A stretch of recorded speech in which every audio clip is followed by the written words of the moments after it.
बिस्मिल्लाहिर्रहमानिर्रहीम, अस्सलाम वालेकुम। Welcome back to my channel. आज की जो वीडियो है इसमें मैं आपको बताऊंगी कि एमडी कैट के लिए मोस्ट इम्पॉर्टेंट टॉपिक्स कौन से हैं। वैसे तो जितने भी टॉपिक्स जो आपके सिलेबस में मेंशन्ड हैं वो बहुत ही इम्पॉर्टेंट हैं, लेकिन जैसे मैंने अब 2021 का एमडी कैट दिया और मैंने जितने भी पेपर हुए उन सब में जितने भी क्वेश्चंस आए उनका एक एनालिसिस किया, तो उससे ये पता चला कि कुछ ऐसे टॉपिक्स हैं जिनको पीएमसी ने कुछ एक्स्ट्रा इम्पोर्टेंस दी है और उनमें से ज़्यादा क्वेश्चंस आए पेपर में। तो आपको उन टॉपिक्स से ज़्यादा इन्फॉर्मेशन उन टॉपिक्स के बारे में कलेक्ट करनी है और उन टॉपिक्स को बहुत अच्छे तरीके से प्रिपेयर करना है। और ये वीडियो बनाने का मकसद ये भी था कि आपको आइडिया हो जाए कि जो पीएमसी का क्वेश्चन बैंक है उसमें किस किस्म के क्वेश्चंस दिए जाते हैं। जो अगर आप पीएमसी के क्वेश्चन बैंक का एनालिसिस करें जिसमें से 2021 के जितने भी 30 पेपर्स बने, बल्कि 60 पेपर्स बने, क्योंकि एक दिन में 2 शिफ्ट्स में पेपर होता था। तो 60 पेपर्स में जो एमसीक्यूज़ आए, जो स्टूडेंट्स ने बताया और जो डिफरेंट यूट्यूब चैनल्स के ऊपर एमसीक्यूज़ अपलोड हुए, उससे यही पता चलता है कि ये टॉपिक्स जो हैं वो पीएमसी ने इनको इम्पॉर्टेंस दी है। ये MD CAT point of view से बहुत इंपॉर्टेंट है, तो आपको इनको बहुत अच्छे से प्रिपेयर करना है। और आपको इस वीडियो में ये भी अंदाज़ा हो जाएगा कि पीएमसी किस तरह के एमसीक्यूज़ देती है एमडी कैट में। सबसे पहले स्टार्ट करते हैं बायो से। अब बायो का जो पेपर था उसमें ये देखा गया कि सबसे ज़्यादा जो क्वेश्चंस आ रहे थे वो इन 3 टॉपिक से आ रहे थे। वायरस वाला टॉपिक बहुत ही इंपॉर्टेंट है MD CAT point of view से। अच्छा, अब जो वायरस वाला जो चैप्टर है ना, ये आपने पंजाब टेक्स्ट बुक का चैप्टर नंबर 5 जो है, जहाँ से वायरस का टॉपिक की हेडिंग दी हुई है, वहाँ से प्रिपेयर करना है। लेकिन जो पंजाब टेक्स्ट बुक है ना, उसमें इतनी ज़्यादा इन्फॉर्मेशन नहीं दी गई इस टॉपिक के हवाले से, लेकिन आपने इस टॉपिक से को बहुत अच्छे तरीके से प्रिपेयर करना है। तो अगर आप फेडरल की बुक देखें तो उसमें ये बहुत ही अच्छा लिखा हुआ है ये चैप्टर। तो आपने पंजाब टेक्स्ट बुक से इसको बहुत अच्छे तरीके से प्रिपेयर करना है। उसके बाद आपने इसको फेडरल टेक्स्ट बुक से भी बहुत अच्छी तरह प्रिपेयर करना है। ठीक है, वहाँ पे जितने भी पॉइंट्स हैं, बहुत से ऐसे पॉइंट्स हैं जो फेडरल टेक्स्ट बुक में हैं बट पंजाब टेक्स्ट बुक में नहीं है और वो एमडी कैट में आए। तो इसलिए ये टॉपिक जो है वायरसेस का, ये MD CAT point of view से बहुत इंपॉर्टेंट है। ख़ास तौर पर जो डिजीज़ हैं, जिसमें एड्स है, जिसमें हेपेटाइटिस की डिफरेंट टाइप्स हैं, ये सारे डिजीज़ बहुत इंपॉर्टेंट हैं। इसके अलावा जो पंजाब टेक्स्ट बुक में ही कुछ डिजीज़ मेंशन्ड हैं, जैसे स्मॉल पॉक्स है और डिफरेंट पोलियो है, मीज़ल्स है, मम्स है, डिफरेंट डिजीज़ दी हुई हैं पंजाब टेक्स्ट बुक में, वहाँ से भी बहुत ज़्यादा एमसीक्यूज़ बनते हैं। इसके अलावा एड्स वाला जो टॉपिक है, एचआईवी का जो टॉपिक है, उससे भी बहुत ज़्यादा एमसीक्यूज़ बनते हैं। अच्छा, कुछ एमसीक्यूज़ ऐसे थे जो कि पंजाब टेक्स्ट बुक में भी नहीं थे, फेडरल टेक्स्ट बुक में भी नहीं थे, वो रिलेटेड थे एचआईवी की टाइप से रिलेटेड थे। तो बेहतर है कि आप जब कभी आपके पास टाइम बचे या आप कभी फ्री हों तो आप गूगल पे सर्च कर लें एचआईवी के टाइप्स, या कोई और आपको अच्छी बुक मिले तो आप वहाँ से पढ़ लें। बट अगर आप सिर्फ पंजाब में जो दिया गया है वो, और जो फेडरल टेक्स्ट बुक में जो ये वायरसेस वाला चैप्टर है, इसको बहुत अच्छे तरीके से कर देते तो ये भी इनफ है। लेकिन अगर आप अपनी सेटिस्फेक्शन के लिए एचआईवी के बारे में ज़्यादा इन्फॉर्मेशन हासिल करना चाहते हैं, तो अगर आपके पास कोई फ्री टाइम है तो आप उसमें वो ज़रूर सर्च करें एचआईवी को। लेकिन आपने चैप्टर नंबर 5 पीटीबी से और जो फेडरल टेक्स्ट बुक में जो वायरसेस वाला चैप्टर है उसको बहुत अच्छे तरीके से प्रिपेयर करना है। अच्छा, और एक और इम्पॉर्टेंट बात कि आपने जो पेड प्रैक्टिस टेस्ट हैं उसमें भी वायरसेस से रिलेटेड जितने भी क्वेश्चंस हैं ना, उनके आपने आंसर्स जो है ना वो याद कर लेने हैं। ठीक है, और सेम क्वेश्चन जो है ना वो जो एमडी कैट होता है उसमें रिपीट होते हैं, जो पीएमसी के पेड प्रैक्टिस टेस्ट में आए होते हैं। तो आपने पेड प्रैक्टिस टेस्ट भी बहुत अच्छे तरीके से करने हैं, और ये मैंने आपको बहुत पहले ही बताया था कि अब आपकी एमडी कैट की प्रिपरेशन स्टार्ट हो चुकी है। पहले क्योंकि आप एफएससी में बिज़ी थे तो आप शायद प्रैक्टिस टेस्ट ना कर सके हों, तो अब आपने रोज़ का एक प्रैक्टिस टेस्ट करना है।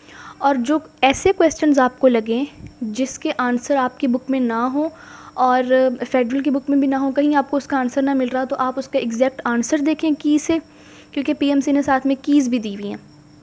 और इसके बाद आप उसको एज़ इट इज़ याद कर लें, क्योंकि पेपर में ना एज़ इट इज़ क्वेश्चंस आए थे, जो पेड प्रैक्टिस टेस्ट में थे वही फिर एमडी कैट में भी आए थे कुछ क्वेश्चंस। अच्छा, इसके अलावा रिप्रोडक्शन वाला जो चैप्टर है ये बहुत इंपॉर्टेंट है MD CAT point of view से। इसमें से भी बहुत ज़्यादा क्वेश्चंस आए थे, तो आपने इसको भी बहुत अच्छे तरीके से करना है। नेक्स्ट जो है ना वो है किंगडम एनिमेलिया। अब बहुत से स्टूडेंट्स क्या करते हैं कि फ़र्स्ट ईयर में किंगडम एनिमेलिया नहीं करते क्योंकि काफ़ी लंबा चैप्टर है और इसको ज़्यादा इंपॉर्टेंस नहीं देते। लेकिन इस दफ़ा जो एमडी कैट हुआ, जितने भी पेपर हुए उन सब में किंगडम एनिमेलिया से क्वेश्चंस आए, और मेरे अपने पेपर में भी किंगडम एनिमेलिया से 3 से 4 क्वेश्चंस आए थे। तो किंगडम एनिमेलिया मैंने एक वीडियो प्रॉपर बनाई हुई है कि किस तरह से प्रिपेयर करना है। मैंने नोट्स का लिंक भी दिया हुआ है कि आपने नोट्स से प्रिपेयर किस तरह से करना है। आप उन नोट्स को डाउनलोड करके वहाँ से किंगडम एनिमेलिया को आज ही से प्रिपेयर करना शुरू कर दें, क्योंकि मैंने किंगडम एनिमेलिया को डेली बेसिस पर याद किया था। यानी रोज़ाना जो नोट्स थे ना, उनका एक पेज मैं याद कर लेती थी, फिर उसको रिवाइज़ करती थी, फिर अगला पेज याद करती थी, फिर उसको रिवाइज़ करती थी। तो इस तरह मुझे पूरा 1 महीना लगा था इसको किंगडम एनिमेलिया को अच्छी तरह से प्रिपेयर करने में। तो इसको भी आप आज से प्रिपेयर करना स्टार्ट कर दें। फ़िज़िक्स की अगर हम बात करें तो एमडी कैट में जो मोस्ट इम्पॉर्टेंट टॉपिक था फ़िज़िक्स के हवाले से, वो था थर्मोडायनेमिक्स। पंजाब टेक्स्ट बुक के अकॉर्डिंग ये बनता है चैप्टर नंबर 11।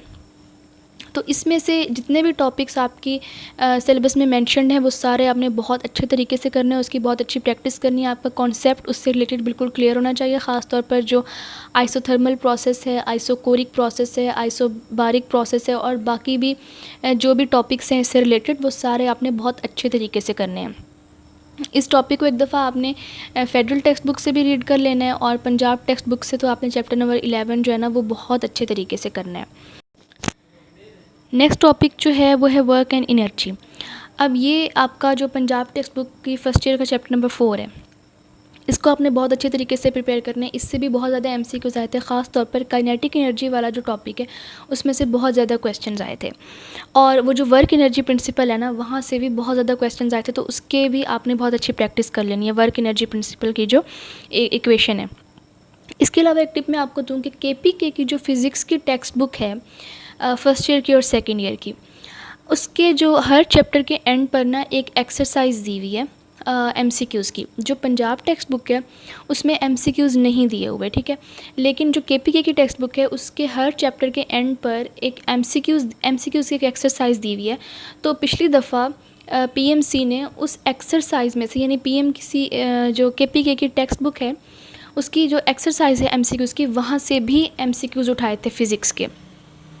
तो आपने उस जितनी भी एक्सरसाइजेज़ हैं, हर चैप्टर के बाद एक एक्सरसाइज दी हुई है एमसीक्यूज़ की, तो वहाँ से भी आपने एमसीक्यूज़ को अच्छी तरह कर लेना है। आपकी प्रैक्टिस भी हो जाएगी और आपकी एमडी कैट की तैयारी भी हो जाएगी। तो केपीके की जो फ़िज़िक्स की टेक्स्ट बुक है फ़र्स्ट ईयर और सेकेंड ईयर की, उसमें जो एमसीक्यूज़ की एक्सरसाइजेज़ गिवन हैं वो भी आपने सॉल्व कर लेनी है अपनी प्रैक्टिस के लिए। इसके अलावा एक टॉपिक था परसेंटेज चेंज इन मोमेंटम और percentage change in kinetic energy. इसमें से भी बहुत ज़्यादा सवाल आते हैं। सवाल इस तरह के आते हैं कि चेंज इन काइनेटिक एनर्जी की आपको कोई वैल्यू दे दी जाती है कि चेंज इन काइनेटिक एनर्जी इतना है, तो आपने फाइंड करना होता है कि what is the percentage change in momentum, या फिर वाइस वर्स, यानी चेंज इन मोमेंटम इतना है तो percentage change in kinetic energy क्या होगा। ये इसके अलावा ये एक इक्वेशन है Q is equal to M C delta T. ये बहुत इंपॉर्टेंट इक्वेशन है एमडी कैट के लिए, और इस इक्वेशन से भी बहुत सारे क्वेश्चन सॉल्व होते हैं जो पिछली दफ़ा जो एमडी कैट हुआ था उसमें। तो इस इक्वेशन से रिलेटेड भी आपने न्यूमेरिकल्स की प्रैक्टिस कर लेनी है। और ये जो मैंने आपको बताया परसेंटेज चेंज इन मोमेंटम और percentage change in kinetic energy, इसका आप फार्मूला किसी भी आप प्रेप बुक में देख लें, किप्स की प्रेप बुक में भी लिखा हुआ है। इसके अलावा आप गूगल पे सर्च करें, आपको ईजिली ये दोनों फार्मूले मिल जाएंगे, परसेंटेज चेंज इन मोमेंटम का भी और percentage change in kinetic energy का भी।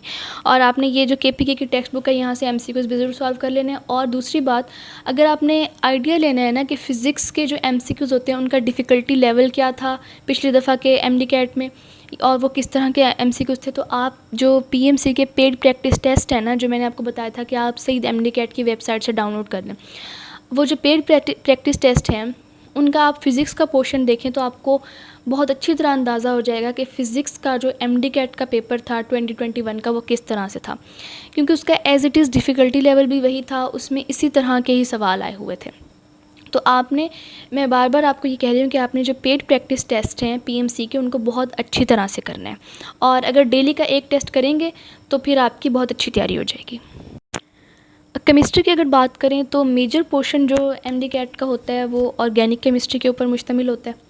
तो ऑर्गेनिक केमिस्ट्री तो आपको फेडरल से इतना करने की ज़रूरत नहीं है। आप अगर सिर्फ पंजाब टेक्स्ट बुक से ही ऑर्गेनिक केमिस्ट्री को बहुत अच्छी तरह से प्रिपेयर कर लें तो वो इनफ है। तो आपने जो ऑर्गेनिक केमिस्ट्री का पोर्शन है चैप्टर नंबर 7 से ऑनवर्ड, वो आपने बहुत अच्छे तरीके से करना है। अच्छा, अब आपको एक और बात मैं बताऊं कि जो फर्स्ट ईयर की केमिस्ट्री है उससे आपके जितने भी टॉपिक्स इंक्लूडेड हैं उनको आपने बहुत अच्छी तरह से रीड करना है, क्योंकि फ़र्स्ट ईयर का जो केमिस्ट्री का पोर्शन था ना, वहाँ से बुक की लाइंस आई थी पिछले दफ़ा पेपर में। तो क्योंकि पीएमसी का क्वेश्चन बैंक है एक पूरा और उसी में से ही एमसीक्यूज़ आते हैं, तो मोस्ट प्रोबेबली इस साल भी आपके बहुत सारे एमसीक्यूज़ रिपीट होंगे पिछले साल से, और तकरीबन एक जैसा ही डिफ़िकल्टी लेवल होगा, एक ही तरह के क्वेश्चंस होंगे। तो आपने जो फर्स्ट ईयर केमिस्ट्री है उसकी आपने एक एक लाइन को बहुत गौर से पढ़ना है, ठीक है। कन्फ्यूजिंग एमसीक्यूज़ आते हैं, ख़ास तौर पर जो रिएक्शन काइनेटिक्स जो चैप्टर है, मेरे ख्याल से लास्ट चैप्टर है फर्स्ट ईयर केमिस्ट्री का according to Punjab text book, वो आपने बहुत अच्छी तरह से रीड करना है। उसके जितने भी टॉपिक्स इंक्लूडेड हैं उनको बहुत अच्छी तरह से प्रिपेयर करना है। इसके अलावा मोल वाला जो टॉपिक है उसमें से एक सवाल तो ज़रूर आएगा, तो वो भी आपको बहुत अच्छी तरह से आना चाहिए। इसके अलावा जो आपके पंजाब टेक्स्ट बुक से मैं बता रही हूँ, जो चैप्टर नंबर 3 है ना, गैसेस, वो बहुत ज़्यादा इंपॉर्टेंट है। उसमें से जितनी भी इक्वेशंस हैं, ख़ास तौर पे जनरल गैस इक्वेशन, वो आपको बहुत अच्छे तरीके से आनी चाहिए, और उसमें जितने भी फार्मूले हैं वो आपने बहुत अच्छे तरीके से प्रिपेयर करने हैं। और जो आपका जनरल गैस कांस्टेंट है आर, उसकी आपको वैल्यूज़ आनी चाहिए और उसके आपको यूनिट्स आने चाहिए बहुत अच्छे तरीके से। तो ये मैंने आपको कुछ इंपॉर्टेंट टॉपिक्स बताए हैं केमिस्ट्री के। वैसे तो आपने सारे टॉपिक्स करने हैं, लेकिन इनके ऊपर आपने ज़्यादा फोकस करना है, इनके आपने ज़्यादा प्रैक्टिस करनी है। अब अगर हम बात करें इंग्लिश की, तो इंग्लिश में जो वोकेबलरी है यानी जो सिनोनिम्स थे वो बहुत ही कम आए थे। ज़्यादा से ज़्यादा किसी पेपर में 2 आए थे, किसी में 1 आया था। मेरे अपने पेपर में भी सिर्फ 2 आए थे। तो वोकेबलरी की आपको इतनी ज़्यादा टेंशन लेने की ज़रूरत नहीं है, ठीक है। और मेरे पेपर में जो 2 एमसीक्यूज़ आए थे वो भी बहुत आसान थे, और वो पास्ट पेपर्स में से थे, यानी जो मुझसे पहले जो पेपर हो चुके थे उन्हीं में से ही थे। तो एक तो आपको इम्पोर्टेंस पता चली है पास्ट पेपर्स की, कि आपसे पहले जो स्टूडेंट्स पेपर देकर आएंगे उनके पेपर में जो एमसीक्यूज़ आए होंगे वो आपके लिए बहुत इंपॉर्टेंट होंगे, क्योंकि बहुत ज़्यादा चांसेस होंगे कि आपके पेपर में भी वो सवाल आएँ। तो अब वीडियो के एंड में आपको वो यूट्यूब चैनल भी बताऊंगी जहाँ पे आपको वो वाले एमसीक्यूज़ मिलेंगे। अच्छा, अब जो इम्पोर्टेंट टॉपिक्स थे इंग्लिश के वो था टाइप्स ऑफ सेंटेंसेस, बहुत ही इम्पॉर्टेंट, ठीक है। टाइप्स ऑफ सेंटेंसेस आपने बहुत अच्छी तरह से प्रिपेयर करना है। इसके अलावा जितने भी टेंसेज हैं, present indefinite, past indefinite, future indefinite, ठीक है, और प्रेजेंट कॉन्टीन्यूअस, पास्ट कॉन्टीन्यूअस, मतलब जितने भी टेंसेस की टाइप्स हैं ना वो सारी आपको फिंगर टिप्स पे होनी चाहिए। क्वेश्चंस किस तरह से बनता था कि आपको एक सेंटेंस दे दिया जाता है और आपसे पूछा जाता है कि ये कौन सा टेंस है, और या फिर आपको स्पॉट द एरर, यानी आपको एरर स्पॉट करना होता है। तो किसी भी तरह का क्वेश्चन बन सकता है। अगर आपको सारे टेंसेस बहुत अच्छी तरह आते हैं तो आप इजीली सॉल्व कर लेंगे। अच्छा, कंडीशनल सेंटेंसेस बहुत अच्छे तरीके से आपको आने चाहिए। ज़ीरो कंडीशनल क्या होता है, फर्स्ट कंडीशनल क्या होता है, सेकंड कंडीशनल क्या होता है, थर्ड कंडीशनल क्या होता है, ये सारे आपको बहुत अच्छे तरीके से आने चाहिए। अच्छा, पंक्चुएशन बहुत इंपॉर्टेंट है। पंक्चुएशन मतलब आपको एक सेंटेंस दे दिया जाता है और आपसे पूछा जाता है कि 4 सेंटेंसेस दिए जाते हैं और आपसे पूछा जाता है कि किसके अंदर जो है वो पंक्चुएशन सही है, यानी comma, question mark, exclamation mark, ये सारे जहाँ पे बिल्कुल ठीक ठीक लगे हुए हों उसको कहते हैं पंक्चुएशन। तो ये भी आपने बहुत अच्छे तरीके से देख लेनी है। प्रेपोजिशन भी आपने अच्छे से याद कर लेनी है। अच्छा, अब इंग्लिश का जो पेपर था ना वो मतलब कंपैरेटिवली इजी था। तो अब आपने करना यह है कि आपने पेड प्रैक्टिस टेस्ट लेने हैं, और रोज़ाना आपने, वैसे तो आप रोज़ाना का एक प्रैक्टिस टेस्ट सॉल्व करें और इंग्लिश का पोर्शन भी आप सॉल्व करें। तो बेसिकली जो एमडी कैट था, असल जो एमडी कैट था, उसमें भी वैसे ही एमसीक्यूज़ आए थे जैसे कि पेड प्रैक्टिस टेस्ट में इंग्लिश के पोर्शन में एमसीक्यूज़ हैं। तो अगर आप पेड प्रैक्टिस टेस्ट में इंग्लिश का पोर्शन बहुत अच्छे से कर लेते हैं और उसमें जितने भी मतलब क्वेश्चंस हैं उनका आप कॉन्सेप्ट अपने माइंड में बना लेते हैं तो आपका बहुत अच्छा पेपर हो जाएगा इंशाल्लाह। तो इस वीडियो में मैंने आपको कुछ इंपॉर्टेंट टॉपिक्स बताए एमडी कैट के लिए। मैंने आपको बेसिकली ये बताना चाहा है कि जो पिछला एमडी कैट हुआ था आपको उसका थोड़ा सा आइडिया होना चाहिए कि उसमें किस तरह के क्वेश्चंस आए थे, कौन से टॉपिक्स ऐसे थे जिनमें से ज़्यादा एमसीक्यूज़ आए थे। अब मैंने आपको पिछली वीडियोज़ में भी शायद बताया हो कि एक यूट्यूब चैनल है ऑल लर्निंग स्कूल, और इसका लिंक भी मैं दे दूँगी डिस्क्रिप्शन में। आपने उस यूट्यूब चैनल पे जाना है और जो पिछले यानी 2021 में जो एमडी कैट के पेपर्स हुए थे उनके एमसीक्यूज़ उस यूट्यूब चैनल पर गिवन हैं, तो आपने उन एमसीक्यूज़ को भी एक दफ़ा देख लेना है कि किस तरह के एमसीक्यूज़ थे। और जब आपका एमडी कैट स्टार्ट हो तो आपसे पहले जितने भी लोग एमसीक्यूज़ देकर पेपर देकर आएँ, आपने उनसे भी पूछना है कि किस तरह के एमसीक्यूज़ आए हैं, क्या एमसीक्यूज़ आए हैं, क्योंकि बहुत ज़्यादा रिपीट भी होते हैं एमसीक्यूज़। तो आज की वीडियो यहीं तक थी। आपको अगर ये वीडियो अच्छी लगी है, हेल्पफुल लगी है, तो इससे बाकी लोगों के साथ भी शेयर करें। कोई भी क्वेश्चन हो तो कमेंट्स में ज़रूर पूछें। Best of luck. अल्लाह हाफ़िज़।